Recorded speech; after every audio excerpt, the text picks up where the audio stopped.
فتح و شکست اللہ کے اختیار میں ہے، لیکن میں تمہیں خبردار کرنا اپنا فرض سمجھتا ہوں کہ ہم وہ قوم ہیں جو موت کی اتنی ہی عاشق ہے جتنی کہ تمہیں زندگی عزیز ہے۔ میں نے اللہ کا پیغام تم تک پہنچا دیا ہے۔ خالد رضی اللہ عنہ نے یہ خط ایک ایلچی کو دے کر کہا کہ وہ 2 محافظ اپنے ساتھ لے جائے اور جس قدر تیز جا سکتا ہے یہ پیغام ہرمز تک پہنچائے اور جواب لائے۔ تمہاری واپسی تک میں یمامہ میں نہیں ہوں گا۔ خالد رضی اللہ عنہ نے ایلچی سے کہا، مجھے عراق کی سرحد پر کہیں ڈھونڈ لینا، ابلا کو یاد رکھنا، وہاں سے تمہیں پتہ چل جائے گا کہ میں کہاں ہوں۔ ایلچی کی روانگی کے فوراً بعد خالد رضی اللہ عنہ نے 10,000 کے لشکر کو کوچ کا حکم دے دیا۔ خالد رضی اللہ عنہ کو پتہ نہیں تھا کہ اللہ کی ابھی اور مدد ان کی منتظر ہے۔ امیر المؤمنین ابو بکر رضی اللہ عنہ نے شمال مشرقی عرب کے علاقوں میں آباد 3 قبیلوں کے سرداروں مزعور بن عدی، حرملہ اور سلمہ کو پیغام بھیجے تھے کہ اپنے اپنے قبیلے کے زیادہ سے زیادہ ایسے آدمی مثنہ بن حارثہ کے پاس لے جائیں جنہیں جنگ کا تجربہ ہو اور جو پیٹھ دکھانے والے نہ ہوں۔ انہیں یہ بھی لکھا گیا کہ خالد رضی اللہ عنہ اپنی فوج لے کر آ رہے ہیں اور وہ ان کا اور اپنے لشکر کا سالار اعلیٰ ہوگا۔ ابلا اور دیگر ایسے علاقوں میں جہاں عربی مسلمان ایرانیوں کے محکوم تھے صورتحال کچھ اور ہی ہو چکی تھی۔ پہلے مثنہ بن حارثہ نے ان بستیوں کے چند ایک جوشیلے نوجوانوں کو ایرانیوں کی فوجی چوکیوں اور فوجی قافلوں پر شبخون مارنے کے لیے اپنے ساتھ رکھا ہوا تھا، لیکن اب اس محکوم آبادی میں سے ایک فوج تیار کرنی تھی۔ کچھ فوج تو انہوں نے اپنے قبیلے بکر بن وائل سے تیار کر لی تھی جو مدینہ کے ایک سالار علا بن حضرمی کے دوش بدوش عراق کی سرحد کے علاقوں میں مرتدین کے خلاف لڑی بھی تھی۔ مثنہ نے ایرانیوں کے محکوم مسلمانوں کو اطلاع بھیج دی تھی کہ جس قدر جوان آدمی وہاں سے نکل کر باہر آ سکیں آ جائیں۔ مسلمانوں کا وہاں سے نکلنا خطرے سے خالی نہیں تھا، کیونکہ زرتشتوں کی فوج مسلمانوں کی بستیوں پر کڑی نظر رکھتی تھی۔ انہیں معلوم تھا کہ ان پر شبخون مارنے والے یہی مسلمان ہیں۔ اب ایران کی فوج کو نئے احکام ملے تھے۔ یہ احکام جاری کرنے والا عراقی صوبے کا حاکم ہرمز تھا۔ چند ہی دن پہلے کا واقعہ تھا کہ خالد رضی اللہ عنہ کا ایلچی ہرمز کے دربار میں پہنچا۔ یہ شہنشاہوں کا دربار تھا۔ ہرمز کو جب اطلاع دی گئی کہ مدینہ کے سالار خالد رضی اللہ عنہ کا ایلچی آیا ہے تو ہرمز نے چہرے پر نفرت اور رعونت کے آثار پیدا کر لیے تھے۔ میں کسی مسلمان کی صورت نہیں دیکھنا چاہتا، اس نے کہا تھا، لیکن میں دیکھنا چاہتا ہوں کہ وہ کیوں آیا ہے۔ زرتشت کی قسم، ایک درباری نے اٹھ کر ہرمز سے کہا، خالد کا ایلچی کوئی پیغام لایا ہوگا جو اس کی اپنی موت کا پیغام ثابت ہوگا، لے آؤ اسے اندر۔ ہرمز نے کہا۔ خالد رضی اللہ عنہ کا ایلچی 2 محافظوں کے ساتھ بڑے تیز قدم اٹھاتا ہرمز کے دربار میں داخل ہوا اور سیدھا ہرمز کی طرف گیا۔ 2 برچھی برداروں نے سامنے آ کر اسے روکا، لیکن وہ دونوں کے درمیان سے گزر کر ہرمز کے سامنے جا کھڑا ہوا۔ السلام علیکم، ایلچی نے کہا۔ ہرمز آتش پرست کو خالد بن ولید سالار مدینہ کا سلام پہنچے، جن کا ایک پیغام لایا ہوں۔ ہم اس سالار کا سلام قبول نہیں کریں گے جس کے ایلچی میں اتنی بھی تمیز نہیں کہ ہمارے جاہو جلال کو پہچان نہ سکے۔ ہرمز نے حقارت سے کہا، کیا مدینہ میں جنگلی اور گنوار آباد ہیں؟ کیا تمہیں نہیں بتایا گیا کہ تم ایک شاہی دربار میں جا رہے ہو؟ تمہیں دربار کے آداب نہیں سکھائے گئے؟ مسلمان صرف اللہ کے دربار کے آداب سے آگاہ ہوتا ہے۔ ایلچی نے جرت سے سر کچھ اور اونچا کر کے کہا، اس انسان کو اسلام کوئی حیثیت نہیں دیتا جو اللہ کے بندوں پر اپنے دربار کا روب گانٹتا ہے۔ میں تمہارا درباری نہیں، اس سالار کا ایلچی ہوں جسے اللہ کے رسول صلی اللہ علیہ وآلہ وسلم نے اللہ کی تلوار کہا ہے۔ ہرمز کے سامنے وہ تلوار کند ہو جائے گی۔ ہرمز نے فرعونوں سے لہجے میں کہا اور ہاتھ بڑھا کر تحکمانہ لہجے میں بولا، لاؤ، تمہارے اللہ کی تلوار نے کیا پیغام بھیجا ہے؟ ایلچی نے پیغام اس کے ہاتھ میں دے دیا، جو وہ اس طرح پڑھنے لگا جیسے ازراہ مذاق اس نے ایک کاغذ ہاتھ میں لے لیا ہو۔ پیغام پڑھ کر اس نے اسے مٹھی میں اس طرح چڑمڑ کر دیا جیسے یہ ایک ردی کا ٹکڑا ہو جسے وہ پھینک دے گا۔ کیا کیڑے مکوڑے یہ خواب دیکھ رہے ہیں کہ وہ ایک چٹان سے ٹکر لے سکیں گے؟ ہرمز نے کہا، کیا مدینہ والوں کو کسی نے نہیں بتایا کہ ہرقل بھی اس چٹان سے ٹکرا کر اپنا سر پھوڑ چکا ہے؟ کیا ہم تمہیں اپنی فوج کی ایک جھلک دکھائیں تاکہ تم اپنے سالار کو اور اپنے بوڑھے خلیفہ کو بتا سکو کہ عراق کی سرحد کی طرف دیکھنے کی بھی جرت نہ کریں؟ مجھے سالار اعلیٰ نے صرف یہ حکم دیا تھا کہ یہ پیغام ہرمز تک پہنچا کر اس کا جواب لاؤں۔ ایلچی نے کہا، میں تمہاری کسی بات کا جواب نہیں دے سکتا کیونکہ مجھے ایسا کوئی حکم نہیں ملا۔ تم جیسے ایلچی کے ساتھ ہم یہ سلوک کرتے ہیں کہ اسے قید خانے میں پھینک دیتے ہیں۔ ہرمز نے کہا، اگر ہم رحم کریں تو اسے قید خانے کی اذیت سے بچانے کے لیے جلاد کے حوالے کر دیتے ہیں۔ میری جان میرے اللہ کے ہاتھ میں ہے، ایلچی نے پہلے سے زیادہ جرت سے کہا۔ اگر تم مسلمان ہوتے تو تمہیں علم ہوتا کہ مہمان کے ساتھ کیا سلوک کیا جاتا ہے، لیکن اللہ کے منکر اور آگ کے پجاری سے اس سے بہتر سلوک کی توقع نہیں کی جا سکتی۔ मुझे जल्लाद के हवाले कर दो, लेकिन ये सोच लो कि मुसलमान मेरे और मेरे मुहाफिजों के खून के एक एक कतरे का इंतकाम लेंगे। हरमुज बुदक कर सीधा हो बैठा। गुस्से से उसकी आंखें लाल सुर्ख हो गईं। वैसी ही सुर्खी उसके चेहरे पर भी आ गई, जैसे कि वो खालिद रज़ियल्लाहु अन्हु के उस एलची को कच्चा चबा जाएगा। निकाल दो इसे हमारे दरबार से, हुर्मुज ने गरज कर कहा। 4-5 दरबारी जिनके हाथों में बर्छियां थीं तेजी से आगे बढ़े। एलची के दोनों मुहाफिजों ने तलवारें निकाल ली। पहले वो दोनों एलची के पीछे खड़े थे, अब वो एलची के पहलुओं में इस तरह खड़े हो गए कि उनकी पीठें एलची की तरफ थी। हुर्मुज, एलची ने बारोब आवाज में कहा, जंगजू मैदान जंग में लड़ा करते हैं, अपनी ताकत का घमंड अपने दरबार में ना दिखा। मुझे अपने सालार के पैगाम का जवाब मिल गया है। तुझे हमारी कोई शर्त कबूल नहीं, क्या यही तेरा जवाब है? निकल जाओ इस दरबार से। हुर्मुज ने गुस्से से कांपती हुई बुलंद आवाज से कहा, अपने सालार से कहना कि मेरी ताकत को मैदान जंग में आजमा ले। हुर्मुज के बर्छी बरदार दरबारी उसके इशारे पर रुक गए थे। एलची के मुहाफिजों ने तलवारें न्यामों में डाल ली। एलची पीछे को मुड़ा और तेज कदम दरबार से निकल गया। दोनों मुहाफिज उसके पीछे पीछे जा रहे थे। हुर्मुज ने मुट्ठी खोली जिसमें खालिद रज़ियल्लाहु अन्हु का पैगाम चुड़मुड़ किया हुआ था। चूंकि ये पैगाम बारीक खाल पर लिखा हुआ था, इसलिए ये मुट्ठी खोलते ही सीधा हो गया। हुर्मुज ने ये पैगाम फारस के शहनशाह और शेर की तरफ इस इत्तला के साथ भेज दिया कि वो मुसलमानों से मुकाबले के लिए फौरी तौर पर सरहद की तरफ कूच कर रहा है और वो मुसलमानों को सरहद से दूर ही खत्म कर देगा। हुर्मुज का इकबाल बुलंद हो। उसके एक दरबारी ने कहा, जिस दुश्मन को आप सरहद से दूर ही खत्म कर देना चाहते हैं, वो पहले ही सरहद के अंदर मौजूद है। हुर्मुज ने सवालिया निगाहों से उसकी तरफ देखा। ये वो अरबी मुसलमान हैं, उस दरबारी ने कहा, जो दजला और फरात के उस इलाके में आबाद हैं जहां ये दोनों दरिया मिलते हैं। ये इलाका उबला तक चला जाता है। उन्होंने कभी की सल्तनत ईरान के खिलाफ जंग शुरू कर रखी है। मदीना वालों ने हम पर हमला किया तो ये मुसलमान उनसे मिल जाएंगे। मैं एक अर्ज करने की जरूरत करता हूँ, एक फौजी मुशीर ने कहा। कई दिनों से इत्तलाएं मिल रही हैं कि मुसलमान जो लड़ने के काबिल हैं यानी जवान हैं, वो अपनी बस्तियों से गायब होते जा रहे हैं। वो यकीनन मुसन्ना बिन हारिसा तक पहुंच रहे हैं। इसमें कोई शक नहीं कि वो फौज की सूरत में मुनज़्ज़म हो रहे हैं। क्या तुमने फरार का ये सिलसिला रोकने के लिए कोई कार्रवाई की है? हुर्मुज ने पूछा। फौजी दस्ते बाकायदा निगरानी कर रहे हैं, फौजी मुशीर ने जवाब दिया। इसके बावजूद मुसलमान गायब हो रहे हैं। हुर्मुज ने गुस्से और तंज से कहा, सरहदी चौकियों को अभी हुक्म भेजो कि मुसलमानों की बस्तियों पर छापे मारते रहें। हर बस्ती की तमाम आबादी को बाहर निकाल कर देखें कि कितने आदमी गायब हैं और कब से गायब हैं। जिस घर का आदमी गायब हो उस घर को आग लगा दो। कोई मुसलमान सरहद की तरफ जाता नजर आए तो उसे पकड़कर कत्ल कर दो या दूर से उस पर तीर चला दो। उस इलाके में मुसलमानों की एक बस्ती थी जो सरहद के बिल्कुल करीब थी। ईरानी फौज की थोड़ी सी नफरी ने उस बस्ती में जाकर ऐलान किया कि बच्चे से बूढ़े तक बाहर निकल आए। सिपाहियों ने घरों में घुस घुस कर लोगों को बाहर निकालना शुरू कर दिया। औरतों को अलग और मर्दों को अलग खड़ा कर दिया गया। सिपाहियों का अंदाज बड़ा ही जालिमाना था।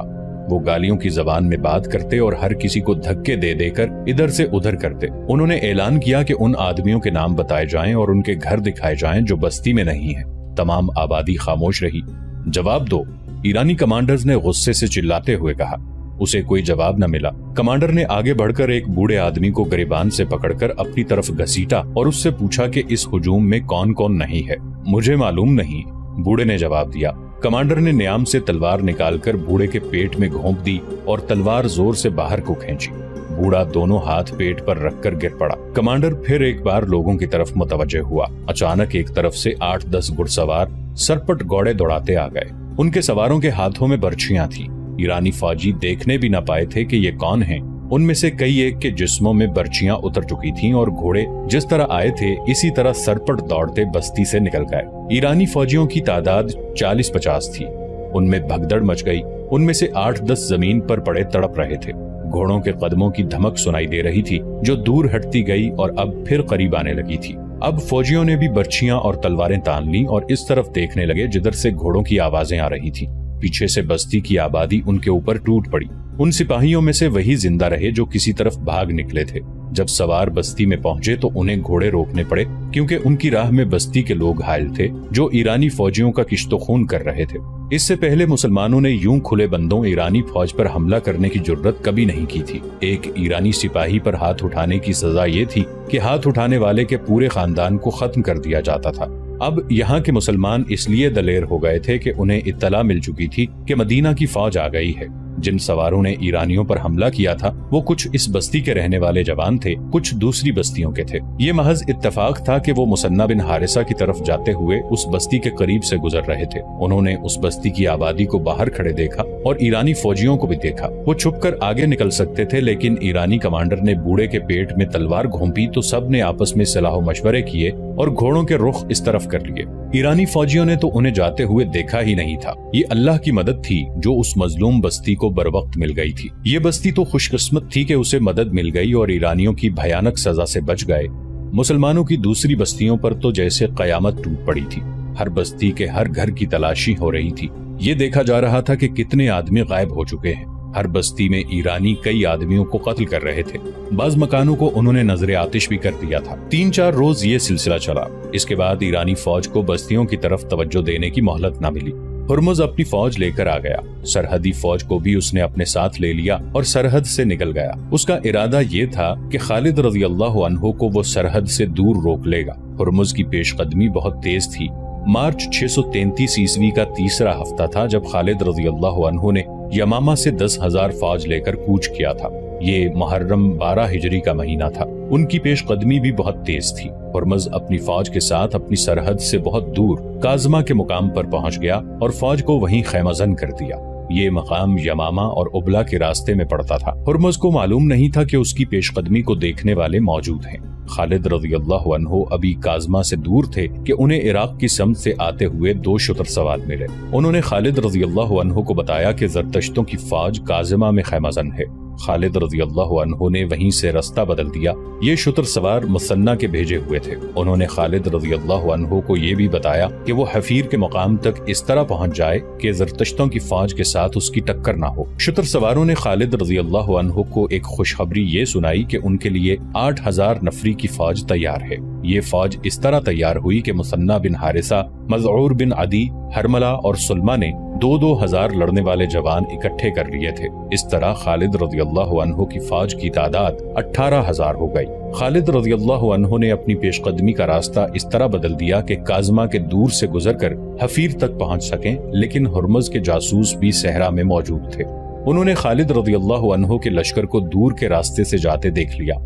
आगे वो रास्ता था जो हफीर से नब्बाज की तरफ जाता था। हुर्मुज ने अपनी फौज को खैमे उखाड़ने और बहुत थोड़े वक्त में हफीर की जानिब कूच करने का हुक्म दिया। हफीर के इर्द गिर्द पानी के कुएं मौजूद थे। हुर्मुज ने वहां खालिद रज़ी अल्लाह अन्हु से पहले पहुंचकर खैमे गाड़ दिए। इस तरह पानी ईरानियों के कब्जे में चला गया।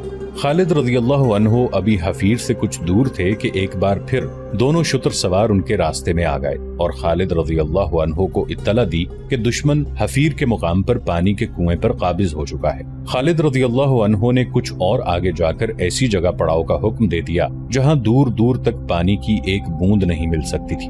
फौज ने वहां पड़ाव तो डाल दिया, लेकिन खालिद रज़ी अल्लाह अन्हु को बताया गया कि फौज में बेइत्मीनानी पाई जाती है कि पड़ाव ऐसी जगह किया गया है जहां दूर दूर तक पानी का नामो निशान नहीं। मैंने कुछ सोचकर यहाँ पड़ाव किया है। खालिद रज़ी अल्लाह अन्हु ने कहा, तमाम लश्कर से कहो कि अगर दुश्मन पानी पर काबिज है तो परेशान ना हो। हमारी पहली लड़ाई पानी के लिए होगी। पानी उसी को मिलेगा जो जान की बाजी लगाकर लड़ेगा। तुमने दुश्मन को पानी से महरूम कर दिया तो तुम समझो कि तुमने जंग जीत ली।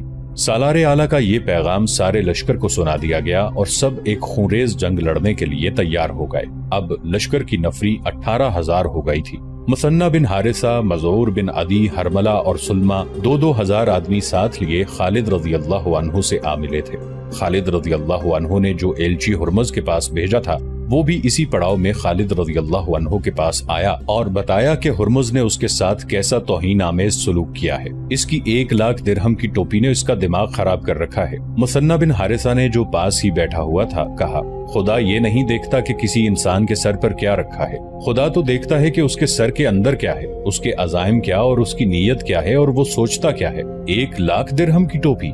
खालिद रज़ी अल्लाह अन्हु ने हैरान होकर पूछा, क्या हुर्मुज इतनी कीमती टोपी पहनता है? फारस की शहनशाही का एक दस्तूर है। मुसन्ना बिन हारिसा ने जवाब दिया, उनके यहाँ हसब नसब और हैसियत को देखकर उसके मुताबिक टोपी पहनाई जाती है जो उनके शहनशाह की तरफ से अता होती है। ज्यादा कीमती टोपी सिर्फ वो अफराद पहनते हैं जो आला हस्ब व नसब के हों और जिन्होंने रियाया में भी और शाही दरबार में भी तौकीर और वजाहत हासिल कर रखी हो। इस वक्त हुर्मुज सबसे ज्यादा कीमती टोपी पहनता है, कोई और 1 लाख दिरहम की टोपी नहीं पहन सकता। इस टोपी में बेशकीमत हीरे लगे हुए हैं और इसकी कलगी भी बहुत कीमती है। फिरौनों ने अपने सरों पर खुदाई की टोपियां सजा ली थीं। खालिद रज़ियल्लाहु अन्हु ने कहा, कहाँ हैं वो, कहाँ हैं उनकी टोपियां? मुझे किसी की बेशकीमत टोपी मरूब नहीं कर सकती, ना किसी की टोपी तलवार के वार को रोक सकती है। मुझे ये बताओ कि आतिश परस्तों की फौज लड़ने में कैसी है और मैदान जंग में कितनी तेजी से नक्लो हरकत करती है। फारस के सिपाही की ज़रा और हथियार देखकर खौफ सा आता है। मुसन्ना बिन हारिसा ने खालिद रज़ियल्लाहु अन्हु को बताया, सर पर लोहे की जंजीरों के खुद, बाजुओं पर किसी और धात के खोल और टांगे आगे की तरफ से मोटे चमड़े या धात से महफूज की हुई। हथियार इतने कि हर सिपाही के पास एक बर्छी, एक तलवार, एक वजनी गरज, एक कमान और एक तरकश होती है, जिसमें हर सिपाही 30 तीर रखता है। और लड़ने में कैसे हैं? जुर्रत और अक्ल से लड़ते हैं। मुसन्ना बिन हारिसा ने जवाब दिया, उनकी दलेरी मशहूर है। मुसन्ना, खालिद रज़ियल्लाहु अन्हु ने कहा, क्या तुमने महसूस नहीं किया कि आतिश परस्तों के सिपाही कितने कमजोर हैं और उनकी जुर्रत की हद क्या है? उनकी जुर्रत की हद आहनी खुद और बाजुओं और टांगों पर चढ़ाए हुए खोलों तक है। वो नहीं जानते कि जज्बा लोहे को काट दिया करता है। लोहे की तलवार और बर्छी की अन्नी जज्बे को नहीं काट सकती। ज़रा और धात या चमड़े के खौल हिफाजत के झूठे जरिए हैं। एक खोल कट गया तो सिपाही अपने आप को गैर महफूज समझने लगता है। फिर उसमें इतनी सी जुर्रत रह जाती है कि वो अपने आप को बचाने की और भागने की कोशिश करता है। अल्लाह के सिपाही की ज़रा उसका अकीदा और ईमान है। मैं तुम्हें फारसियों की एक और कमजोरी दिखाऊं? खालिद रज़ियल्लाहु अन्हु ने कासिद से कहा, सालारों और कमानदारों को फौरन बुलवाओ, फारी तौर पर काज़मा की तरफ कूच करो। खालिद रज़ियल्लाहु अन्हु ने हुक्म दिया और कूच बहुत तेज हो। हुर्मुज हफीरा के इलाके में पड़ाव किए हुए था। वो काज़मा से अपनी फौज को यहाँ लाया था क्योंकि खालिद रज़ियल्लाहु अन्हु का लश्कर हफीरा की तरफ आ गया था। अब ये लश्कर फिर काज़मा की तरफ जा रहा था। दोनों फौजों की चंद एक घुड़सवार या एक दूसरे की खैमागाह को देखते रहे। हुर्मुज को इत्तला मिली कि मुसलमानों का लश्कर काज़मा की तरफ कूच कर गया है, तो हुर्मुज ने अपनी फौज को काज़मा की तरफ कूच करने का हुक्म दे दिया। हुर्मुज को उबला की बहुत फिक्र थी। ये ईरानियों की बादशाही का बहुत अहम शहर था। ये तिजारती मरकज था। हिंदुस्तान को ताजिरों के काफिले यहीं से जाया करते थे और हिंदुस्तान खुसूसी सिंध का माल इसी मकाम पर आया करता था। ये ईरान का फौजी मरकज भी था। इस इलाके के रहने वाले मुसलमानों को दबाए रखने के लिए उबला में फौज रखी गई थी। हुर्मुज की कोशिश ये थी कि मुसलमानों का लश्कर उबला तक न पहुंच सके। हुर्मुज को उबला पहले से ज्यादा खतरे में नजर आने लगा क्योंकि मुसलमान उबला के जुनूब में काज़मा की तरफ जा रहे थे।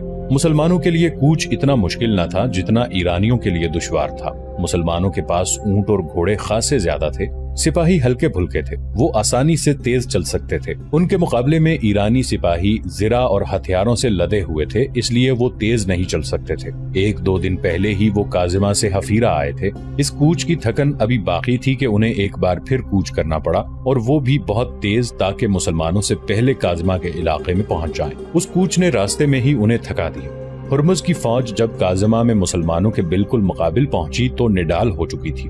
मुसलमान सिपाही सहराई लड़ाइयों और सहरा में नकलो हरकत के आदी थे। खालिद रज़ियल्लाहु अन्हु ने हुर्मुज को ये तासुर देने के लिए कि वो अपने लश्कर को आराम नहीं करने देगा, लश्कर को 3 हिस्सों में तकसीम कर दिया। खुद कल्ब में रहे। दाएं और बाएं पहलुओं की कमान आसिम बिन अम्र और अदी बिन हातिम के पास थी। आसिम बिन अम्र कैका बिन अम्र के भाई थे और अदी बिन हातिम कबीला तय के सरदार थे, जो दराज कद, मजबूत जिस्म वाले बड़े बहादुर जंगजू थे। खालिद रज़ियल्लाहु अन्हु को अपनी फौज को लड़ाई की तरतीब में करते देखकर हुर्मुज ने भी अपनी फौज को 3 हिस्सों में तकसीम कर दिया। कल्ब में वो खुद रहा और दोनों पहलुओं की कमान शाही खानदान के 2 अफराद कबाज और अनुशजान को दी। हुर्मुज देख रहा था कि उसकी फौज पसीने में नहा रही है और सिपाहियों की सांसें फूली हुई हैं। उन्हें आराम की जरूरत थी, लेकिन मुसलमान जंगी तरतीब में आ चुके थे। हुर्मुज ने अपनी फौज की तरतीब ऐसी रखी हुई थी कि काज़मा शहर उसकी फौज के पीछे आ गया। उनके सामने रेगिस्तानी मैदान था और एक तरफ बेआबो गया टीला नुमा पहाड़ियों का सिलसिला था। खालिद रज़ियल्लाहु अन्हु ने अपनी फौज को इस तरह आगे बढ़ाया कि ये पहाड़ी सिलसिला उनकी पुश्त की तरफ हो गया। अप्रैल 633 ईस्वी के पहले हफ्ते का एक दिन था जब मुसलमान पहली बार आतिशपरस्त ईरानियों के मुकाबले में आए। अगर खालिद बिन वलीद मारा जाए तो ये मार्का बगैर लड़े खत्म हो सकता है, हुर्मुज के एक सालार ने उसे कहा। मुसलमान जो इतनी दूर से आए हैं, अपने सालार की मौत के बाद हमारे मुकाबले में नहीं ठहर सकेंगे। फौज से कहो जंजीरें बांध लें। हुर्मुज ने सालार से कहा, मैं उनके सालार का बंदोबस्त करता हूँ, सबसे पहले यही मरेगा। उसने सालार को भेजकर अपने मुहाफिजों को बुलाया और उन्हें कुछ बताया। जंजीरें बांध लेने का मतलब ये था कि ईरानी फौज के सिपाही अपने आप को इस तरह जंजीरों से बांध लेते थे कि 5 से 10 सिपाही एक लंबी जंजीर में बंध जाते थे। उनके दरमियान इतना फासला होता था कि वो आसानी से लड़ सकते थे। जंजीरें बांधकर लड़ने से एक फायदा ये होता था कि कोई सिपाही भाग नहीं सकता था। दूसरा फायदा ये कि उनके दुश्मन के घुड़सवार जब उन पर हल्ला बोलते थे तो सिपाही जंजीरें सीधी कर देते।